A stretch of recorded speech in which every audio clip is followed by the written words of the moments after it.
Hi, welcome back to Science. I hope you guys had a nice Easter weekend. Today we're going to be taking what we learned last week about circuits and sort of amplifying it to look at more complicated circuits. Before, we looked at circuits that were entirely in series or entirely in parallel, but you can also have complex circuits which contain both parallel and series elements. And so we're going to mix it up a little bit. So this is 6.5 complex circuits. The math here works exactly the same as before. We're going to be solving for the total resistance for our complicated circuits. The only difference here now is that we can't just use just one equation because the entire circuit itself isn't entirely in parallel or in series. We're going to have to break it into chunks. We're going to divide each one into a chunk that is entirely in parallel or in series, and then calculate for the total resistance of that section. If it's in series, the total resistance is just the sum of the individual resistances, so R1 plus R2 plus R3 or whatever. And if it's in parallel, we do the inverse sums. And so 1 over the total resistance is 1 over R1 plus 1 over R2. And then we just put it all together to make one section altogether. And then if also needed, finding the current. It's easier to look at an example than explain, so let's do that. Here's an example. When I'm looking at this one, I try to figure out which parts are in series and which parts are in parallel. The R1 and R4 here are going to be in series because they're part of that outside loop. R2 and R3 are parallel because they're on two separate bands.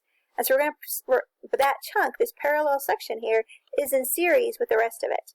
So we're going to solve for this series, which we're going to call RA, and then we're going to we're going to solve for this chunk, RA, which is in parallel, and then put it in series with the rest of it. So it's going to take a couple of equations.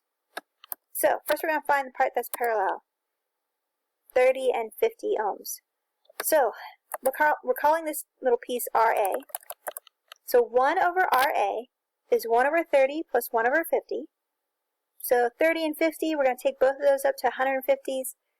So that's 5 over 150 plus 3 over 150, so 8 over 150. Then I'm going to flip it right side up, because that's 1 over RA. So RA itself is 150 over 8, which means that RA is 18.75. So the total R then, this section, the RA, is R1 plus RA plus R2, R4, that should be R4. Fixed it.